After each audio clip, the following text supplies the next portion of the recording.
शाम प्राची टीवी पर सीरियल देख रही होती है। तभी उसकी सास वहां आती है।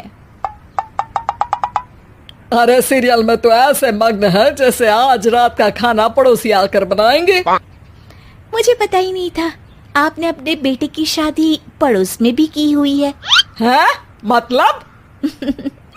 मतलब इस घर में सारा काम बहू ही करती है, आप तो सिर्फ खर्राटे मारती हैं। अच्छा जी, फिलहाल तो तुम आराम फरमा रही हो। चलो जाओ, ये मेरे टीवी देखने का समय है। आहा, इसीलिए मुझे भगाया जा रहा है। सॉरी, अब तो बिल्कुल नहीं जाऊंगी। प्राची की इस बात पर दोनों सास बहू के बीच टीवी रिमोट के पीछे बच्चों जैसे छीना झपटी शुरू हो जाती है, जिसके बीच श्लोक भी काम से घर वापस आ जाता है। आज मेरी चूहे बिल्ली की जोड़ी किस बात पर झगड़ रही है? अरे तेरे बीवी मुझे टीवी नहीं देखने दे रही। अरे तुम्हारी मम्मी मुझे खाना बनाने के लिए फोर्स कर रही है। अरे वाह, ऐसे बेतुके रीजन पर तो बच्चे भी झगड़ा नहीं करते। अरे मुझे कुछ मत बोल, सब इसने ही शुरू किया है। हाँ हाँ, जैसे आप तो बहुत दूध की धूली है ना। अरे बस, दोनों चुप। प्राची जाओ, खाने की तैयारी करो।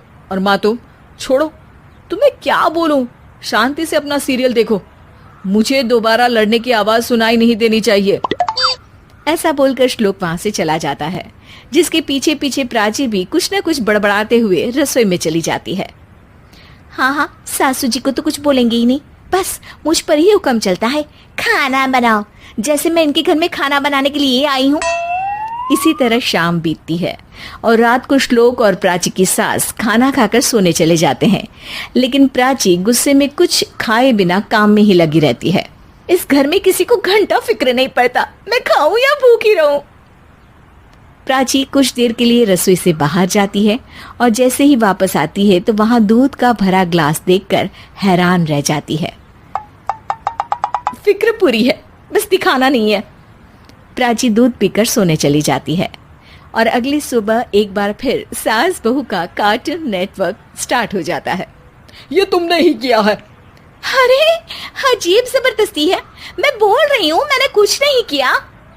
दोनों ने मिलकर पूरे घर को पागल खाना बनाया हुआ है। यहाँ कोई नॉर्मल इंसान तो रह ही नहीं सकता, इसीलिए अब पड़ोसी क्या रिश्तेदार भी घर आने से कतराते हैं। और सुन बेटे, तू भी चंगा, तेरी माँ भी चंगी, तेरी बीवी भी चंगी, रिश्तेदार। हाँ जी, आपको नहीं पता क्या, गंगाधर ही शक्तिमान है, रिश्तेदार ही। हाँ हाँ, बस समझ गया। कभी जानवरों जैसे लड़ेंगी तो कभी जुगलबंदी करेंगी। भाई मैं आप दोनों के बीच में नहीं फंसना चाहता। सास बहू की इस मनमौजी जोड़ी से परेशान होकर श्लोक अपना सिर खुजलाता वहां से चला जाता है। चलो अब मैं भी कीर्तन में जा रही हूँ।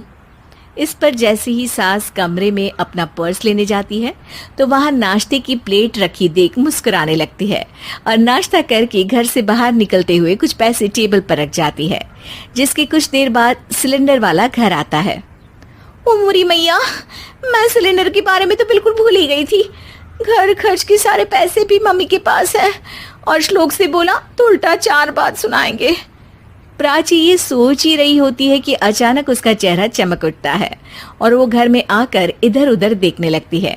तभी उसकी नजर टेबल पर रखे पैसों पर पड़ती है, जिन्हें वो सिलेंडर वाले को दे देती है। ये सब श्लोक देख लेता है।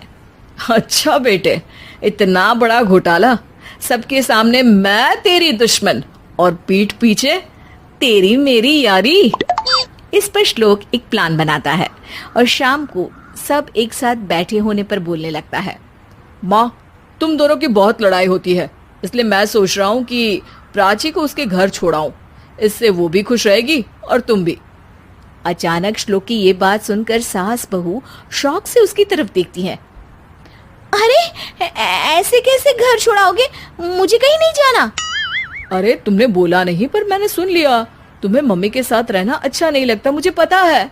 अरे वो अरे, जब बहू खुद कुछ काम बोले तो वो तुझे सुनता नहीं, और अब जो इसने बोला ही नहीं वो तू समझ गया। जब उसे नहीं जाना तो फिर जबरदस्ती क्यों कर रहा है? अच्छा, फिर आपको मौसी के घर छोड़ाता हूँ, बस अब आप दोनों एक घर में एक छत के नीचे नहीं रह सकती। मैं इस टॉम एंड जेरी की जोड़ी को और नहीं झेल सकता। है?